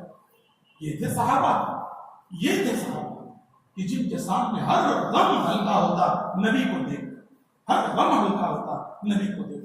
اس کو کہتے ہیں نبی کی محبت، اس کو کہتے ہیں نبی کا عشق۔ یہ تھوڑی کہ ہم 2-4 دن نبی کے نام پر نعرے لگا دیں یا جھنڈے اٹھا لیں یا بس کچھ خوشیاں منا لیں یا کچھ اپنے رسم و رواج کے مطابق کچھ کر لیں، یہ نبی کی محبت تھوڑی ہے۔ اگر کوئی یوں کہے کہ میرے ابا سے مجھے بہت محبت ہے لیکن ابا کہہ رہے ہیں کہ بیٹا پانی پلاؤ، تو کہہ رہے ہیں ابو پانی تو میں نہیں پلا سکتا لیکن آپ سے مجھے بہت محبت ہے۔ ابا کہہ رہے ہیں بیٹا مجھے گھٹنے میں درد ہو رہا ہے، اٹھ نہیں سک رہا ہوں، میرے کندھے کو ہاتھ دو، تو کہہ رہے ہیں نہیں وہ تو آپ کر لیجئے لیکن محبت بہت ہے آپ سے۔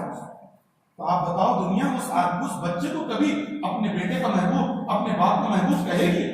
ہم بھی ویسے ساری محبت بس رہا ہے کہ نبی اور نبی کی سنتیں، نبی کیا کہہ کر گئے ہیں، تو علم والے لوگوں کو بھی نہیں معلوم نبی کی سیرت، جان بوجھ رکھنے والے، علم رکھنے والوں کو بھی نہیں معلوم۔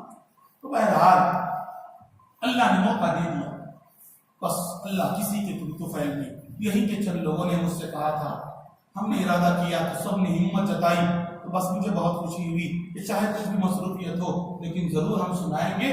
اللہ سے دعا ہے اللہ موت تک نبی کا ذکر سننے سنانے، موت تک نبی سے عشق، موت تک نبی سے محبت کرنے کی توفیق نصیب فرمائے۔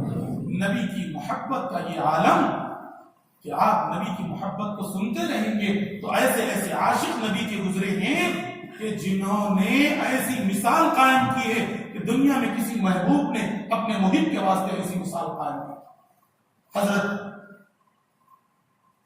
ایک واقعہ ہے، بس کل انشاءاللہ سناؤں گا جو بھی موقع ملے گا۔ اللہ تعالیٰ سچی محبت نصیب فرمائے۔ کل تو یہ سوچ کر آئیے، ہماری گزارش ہے کہ جتنے بھی لوگ بیٹھے وقت لے کر آئیں، جتنی بھی دیر ہو انشاءاللہ ہم اتنی بھی دیر نہیں کریں گے کہ بہت زیادہ لمبی رات ہو جائے، لیکن جتنی بھی دیر ہو جائے، چونکہ کل موضوع بھی ختم کرنا ہے اور نبی کا آخری عمر تک کا پورے حالات سننا ہے۔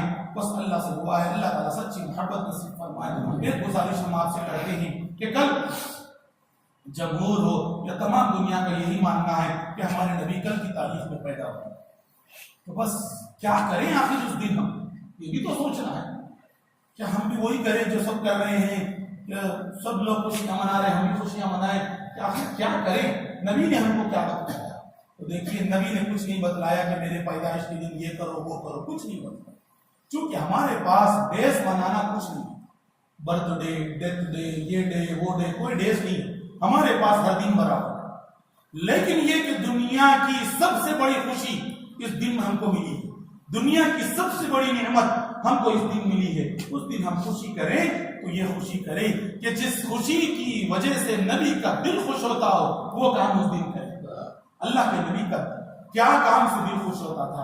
اس دن اللہ کے نبی پر درود پڑے، درود جب نبی پر بھیجا جاتا ہے تو نبی پر رحمتیں اترتی ہیں، وہ کام کریں۔ اللہ کے نبی غریبوں کی مدد کر کر خوش ہوتے تھے، ہم بھی اس دن غریبوں کی مدد کریں۔ اللہ کے نبی عیادت کر کے کسی بیمار کی خوش ہوتے تھے، ہم بھی یہ سوچیں کہ اس دن 12 ربیع الاول کو کم از کم دواخانے کو جا کے 2-4 بیماروں کو میوے دیں گے اور ان کی دوائیاں دلائیں گے، غریب سے غریب لوگوں کو خوش کر کے ہم بھی خوش ہوں گے۔ یہ کریں، یہ سوچیں کہ جس دن ہمارے نبی کسی غریب کو کپڑا پہناتے اس دن ہمارے نبی سب سے زیادہ خوش ہوتے، ہم بھی سوچیں۔ اللہ کے نبی نے ایک یتیم بچے کو عید کے دن کپڑے پہنا کر اس بچے سے پوچھا تھا کہ بیٹا تیرے ابو نہیں ہیں؟ تو اس نے کہا اے اللہ کے نبی میرے ابو نہیں ہیں، میری امی نہیں ہیں، مجھے کون نئے کپڑے لائے گا؟ تو اللہ کے نبی نے اس بچے کو سر پر اٹھا کر اللہ کے نبی گھر میں آئے اور حضرت عائشہ سے فرمایا عائشہ جو کچھ کپڑے ہوں اس بچے کو پہنا دو۔ حضرت عائشہ نے اس بچے کو نہلایا اور صاف ستھرے کپڑے پہنائے۔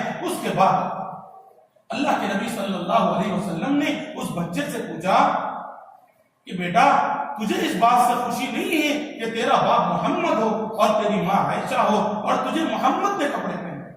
اللہ کے نبی صلی اللہ علیہ وسلم نے اس بچے کو کندھے پر بٹھا کر عیدگاہ لے گئے اور لوگوں سے کہا لوگوں یتیم کے اوپر رحم کرو، اللہ یتیم سے محبت کرنے والے سے خوب محبت کرتے ہیں۔ اللہ کے نبی نے اس بچے کی اس عید کو دنیا کی سب سے بڑی عید بنا دی۔ آج ہم سوچیں ہمارے خاندان میں کتنے یتیم بچے، بس وہ بیچارے پڑے ہوئے ہیں، ہمیں کچھ خیال نہیں۔ ہم کوشش کریں کہ اس دن نبی کے وہ کام کریں جس نبی نے پوری زندگی کر کے اخلاق کا نام روشن کیا، وہ کریں اس دن، اور جو جو کام اچھے ہو سکتے ہیں وہ کریں، عبادت کریں، درود پڑھیں، کچھ صدقہ و خیرات کریں، بڑوں کی خدمت کریں، ماں باپ سے منت سماجت کریں، جو اچھا کام ہو سکتا ہے کریں، نہ یہ کہ روڈوں پر پھریں، بیکار کے گپ شپ، بیکار کا شور شرابہ کریں گے، نہ نبی کو پیدا نہ ہم۔ بہرحال کسی پر تنقید کرنا مقصد نہیں ہے، جو لوگ بھی کچھ کرتے ہیں وہ بھی بیچارے نبی کی محبت ہی میں کرتے ہیں، معلوم نہیں کہ کیا کرنا ہے بس کرتے۔ بہرحال آپ کو اللہ نے علم دیا ہے تو وہ کام کریں کہ اگر کسی غیر کو بھی وہ کام معلوم ہو تو اسے یہ سمجھ میں آئے کہ آج مسلمانوں کے نبی کے پیدا ہونے کا دن ہے جس کی وجہ سے ہم کو سکون ملا۔ یہ سمجھے غیر جس دن نبی پیدا ہوئے تھے اس دن دنیا سے ظلم اور دنیا سے مصیبتیں ختم ہوئی تھی، ہم ختم کر کے دکھائیں۔ بہرحال وہ کریں کل کے دن، اور یہ نیت کریں کہ ہم کسی دن اس دن تو خصوصاً کسی کو تکلیف نہیں پہنچائیں گے، اچھے کام کریں گے، کوئی گناہ نہیں کریں گے، اس کی نیت کریں۔ اللہ سے دعا ہے اللہ توفیق عمل نصیب فرمائے۔ ایک اعلان ہے، دیکھیے جتنی بھی ہم سیرت سن رہے ہیں ایک مرتبہ سن لیتے ہیں تو بھول بھی سکتے ہیں، اس لیے کوئی سیرت کی کتاب پڑھنی چاہیے، گھر میں رکھنا چاہیے۔ ہمارے حیدرآباد کے بہت بڑے عالم دین اللہ والوں کی کتاب ہے ذکر حبیب کے نام سے، حضرت مولانا صاحب برکاتہ جو اکثر سیرت کی مجلسیں کر کر کے کئی سال کے بعد تجربے سے وہ کتاب انہوں نے لکھی، 100 صفحے کی کتاب ہے، بہت چھوٹی سی، بہت آسان ہے، اس کو آپ پڑھیں یا کوئی بھی سیرت کی کتاب آپ پڑھیں، گھر میں رکھیں، روز پڑھیں۔ 2 روپے کا نیوز پیپر پورا چاٹ کے 2 گھنٹے ہم خراب کر دیں، کاش کہ ہم روزانہ 1 صفحہ نبی کے نام کا پڑھیں گے تو انشاءاللہ یقیناً ہم پکے سچے مسلمان ہیں۔ اس لیے کوئی بھی کتاب خریدیں، گھر میں رکھیں اور بچوں سے بھی پڑھنے کے لیے کہیں۔ ذکر حبیب جو کتاب ہے وہ یہیں پر حافظ عبدالسلام صاحب جو اس مسجد کے بڑے خیر خواہ بھی ہیں، یہاں کے مصلی بھی ہیں، انہوں نے لائی ہے، گزارش کی گئی تھی، انہوں نے بھی خواہش کی تو وہ لائے ہیں۔ وہ کتاب انگلش میں بھی ہے، تیلگو میں بھی ہے، اردو میں بھی ہے، آپ کو جو زبان آتی ہو ان سے گزارش کریں، اور وہ لائے ہیں اردو کے کئی حصے، آپ ان سے خریدیں، بہت نارمل اس کی قیمت ہے، انشاءاللہ اس سے آپ کو فائدہ ہوگا۔ وہ کتاب رہے گی تو اس کو دیکھنے سے نبی تو یاد آئے گی، اس کا فائدہ آپ اٹھائیں، اور اگر ایسے یہ تیلگو میں ہونا ہو تو آپ ان کو اطلاع کریں، وہ بھی آپ کو پہنچائیں گے انشاءاللہ۔ دعا کریں۔ الحمدللہ رب العالمین، اللہم صلی علی محمد وعلی آل محمد وبارک وسلم۔ ربنا آتنا في الدنيا حسنة وفي الآخرة حسنة وقنا عذاب النار ربنا لا تزغ قلوبنا بعد إذ هديتنا وهب لنا من لدنك رحمة إنك أنت الوهاب اے اللہ ہمارے گناہوں کو معاف کر اے اللہ ہمارے خطاؤں کو درگزر کر اے اللہ آج وہ رات ہے تاریخ کے مطابق جس رات اس دنیا کی سب سے بڑی نعمت نبی رحمت اس دنیا میں آئے اے اللہ یہ وہ رات ہے تاریخ کے مطابق جس رات آپ کے نبی اس دنیا میں آئے تو دنیا کے اندھیرے چھٹے اے اللہ یقیناً ہماری زندگیوں سے بھی اس رات میں اندھیرے چھاڑ دیے اے اللہ ہماری زندگی سے ظلمت کو ختم فرما اے اللہ نبی کی محبت ہمارے دلوں میں نصیب فرما اے اللہ نبی کا عشق ہمارے دلوں میں نصیب فرما اے اللہ ہم میں اور ہمارے بچوں میں اور اے اللہ ہمارے بیویوں میں اور اے اللہ ہمارے ماؤں میں اور اے اللہ ہمارے گھر کے پورے ایک ایک فرد میں اللہ نبی کی سچی پکی محبت نصیب فرما اے اللہ نبی کی محبت نصیب فرما اے اللہ نبی کی محبت نصیب فرما اے اللہ کل قیامت کے دن بھی یہی محبت کام آئے گی جس کے سینے میں نبی کی محبت ہوگی اسی کو نبی کے ہاتھ سے آب کوثر ملے گا اے اللہ وہ محبت نصیب فرما جو محبت تیرے صحابہ میں اللہ وہ محبت نصیب فرما جو محبت ازواج مطہرات میں تھی اللہ وہ محبت ہمارے گھر کی عورتوں میں نصیب فرما ہمارے گھر کے بچوں میں وہ محبت نصیب فرما جو آپ کے نبی کے زمانے کے بچوں کے دلوں میں تھی اے اللہ ہر ایک کے دل میں نبی کی سچی پکی محبت نصیب فرما اے اللہ بے ہدہ رسموں سے ہماری حفاظت فرما اور نبی کی زندگی کو پڑھنے سمجھنے اور اس کی زندگی کے ان کی زندگی کے مطابق اپنی زندگی گزارنے کی توفیق نصیب فرما اے اللہ تیرے نبی تو آئے تھے رحمت بن کر ہم پر رحمت کے بادل اے اللہ کے نبی نے ہم کو بچھاور کر کے گئے خود تو پوری زندگی دو وقت کی روٹی بھی نہیں کھا سکے اے اللہ آج وہ قبر میں لیٹے ہوئے ہیں تو اے اللہ کروڑوں رحمتیں ان پر نازل فرمائے اللہ کروڑوں رحمتیں نازل فرمائے اللہ ان کی قبر کو نور سے منور فرمائے اے اللہ ان کو یہ پیغام سنائیے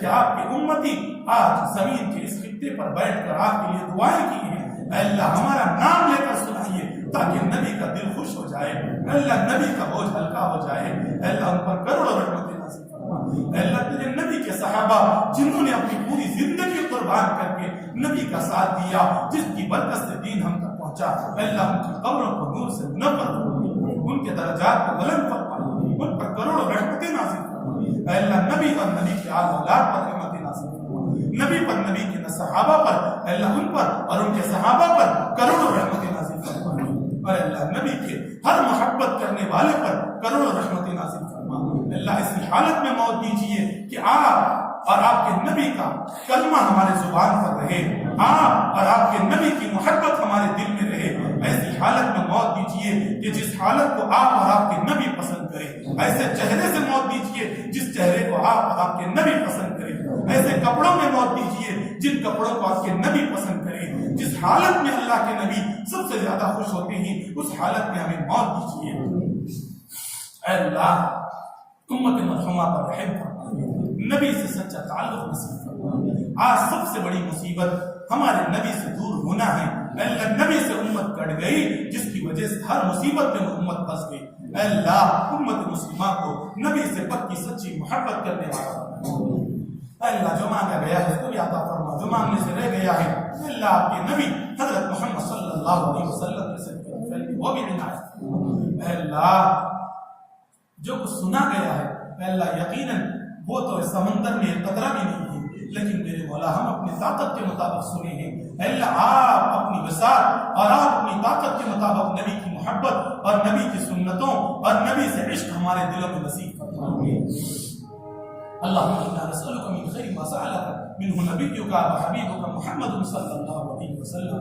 ونعوذ بك من شر ما استعاذ منه نبيك وحبيبك محمد صلى الله عليه وسلم وانت المستعان عليك البلاء ولا حول ولا قوه الا بالله العلي العظيم وصلى الله تعالى على خير خلقه محمد وعلى اله واصحابه اجمعين